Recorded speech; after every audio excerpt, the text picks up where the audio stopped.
Professeur Sarius, merci. On est dans ce beau studio, on sort de cette belle session EuroPCR mixée avec le GRCI et on a vu l'utilisation d'un stent qui est encore un petit peu confidentiel en France, qui est le HT Suprême. Et j'aimerais avoir votre avis, je sais que vous êtes très impliqué dans l'étude Pionnier 4 et chez le patient à haut risque hémorragique, quelles sont les attentes de ce stent? Vont-ils pouvoir réduire la durée de la bithérapie antiagrégante de façon drastique? Oui, alors l'ensemble de la philosophie du stent, c'est une libération assez rapide du sirolimus.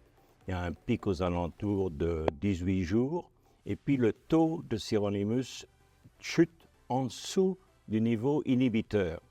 Donc c'est vraiment le moment où les muscles lisses se multiplient, et le fait que ça chute en dessous du niveau inhibiteur permet à l'endothélium de se reconstruire assez rapidement.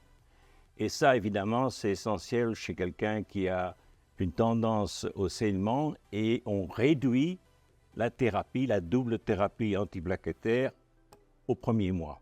Donc ça, c'est ce qui se passe dans le Pioneer 4, c'est qu'à un mois, on interrompt l'aspirine que je voudrais éliminer à un certain moment parce que les P2Y12 qu'on a actuellement sont si puissants que le rôle de l'aspirine est mineur en tant que synergisme. Par contre, il est cause de saignement. Vous vous rappelez ce papier de 2011 montrant en gastroscopie 20% d'ulcération et 40% d'érosion. Donc c'est vraiment quelque chose à être éliminé.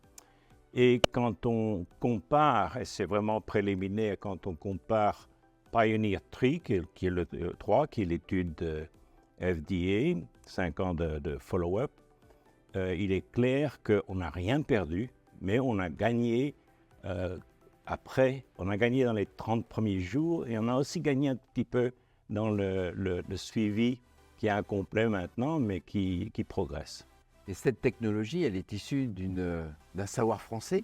Absolument. C'est l'électrogreffage. Absolument. Qui permet de mettre cette première mini-couche de polymère qui est effectivement avec la couche supérieure de PLGA qui va, elle, disparaître assez rapidement. Et c'est ça qui en fait toute la beauté. Ça fait la beauté du système parce que cette couche de 200 nanomètres, c'est rien du tout, est très très solide. Elle est covalently, comme on dit, connexion covalente avec le métal ou semi-covalente. Et puis, l'impulsion électrique fait que toutes les cellules de métacrylate se mettent au garde à vous, perpendiculaires au métal. Et puis, on peut interdigiter ce qui est biorésorbable et le contenu pour le sirolimus, le contenant pour le sirolimus. Merci beaucoup, professeur Sarius, et merci d'être venu nous partager votre expérience. Et rafraîchir mon français. Et rafraîchir votre français, mais qui est vraiment d'un top niveau. Merci beaucoup. Merci.